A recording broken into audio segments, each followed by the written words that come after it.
আমি আজকে তোমাদের সাথে শেয়ার করব চকলেট কেক। তো চকলেট কেক কীভাবে বানাই আমার স্টাইলে সেটাই তোমাদের সাথে শেয়ার করব। Welcome to Shahida cooking. তো আমি চকলেট কেকটা বানাবো আজকে অরিও বিস্কুট দিয়ে।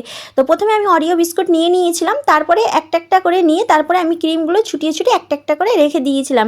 ক্রিমগুলো আলাদা করে নিয়েছিলাম। তারপরে এই যে অরিও বিস্কুটগুলো এবার আমি একটা মিক্সচার মেশিনে আমি বিস্কুটগুলোকে ভালো করে গুঁড়া করে নিব। তারপরে গুঁড়া করে নেওয়ার পর গুঁড়া হয়ে গেছিলো, তো একটা বাটিতে আমি ঢেলে দিব এইদিকে। তো বাটিতে ঢালার পর তারপরে আমি এতে দিয়ে দিব দুধ দিয়ে তারপরে ভালো করে মিক্স করে নেওয়ার পর তারপরে এতে দিয়ে দিয়েছিলাম আমি খাবার সোডা, হাফ চামচের মতো খাবার সোডা দেওয়ার পর ব্যাটারটা আমার মোটা হয়ে গেছিলো। তারপরে দেখলাম কি দুধ দিয়ে দিই, তারপরে দুধ দেওয়ার পর তারপরে এদিকে ভালো করে মিক্স করে নিয়েছিলাম। তারপরে ক্রিমটা আমার যে রাখা ছিল ওটা ক্রিমটা দেওয়ার পর ভালো করে মিক্স করে নেওয়ার পর তো আমার ব্যাটার তৈরি হয়ে গিয়েছিলো এখানে।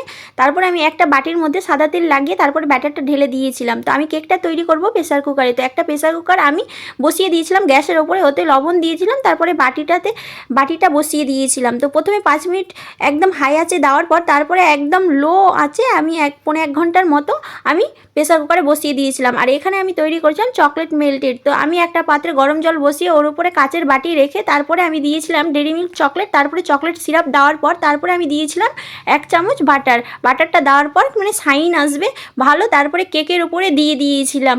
তো তারপরে আমি ডেকোরেশন করে দিয়েছিলাম। তো মাশাআল্লাহ খুব সুন্দর হয়েছিল, টেস্টি হয়েছিল, তোমরাও বাড়িতে ট্রাই করতে পারো।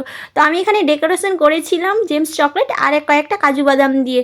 তো দারুণ টেস্টি হয়েছিল, তোমরাও বাড়িতে ট্রাই করতে পারো। তো আমার হাজব্যান্ডের আজকে জন্মদিন ছিল, তো তারপরে কেক কাটা হয়ে গেল আর আমরা সবাই মিলে খেয়েও নিলাম।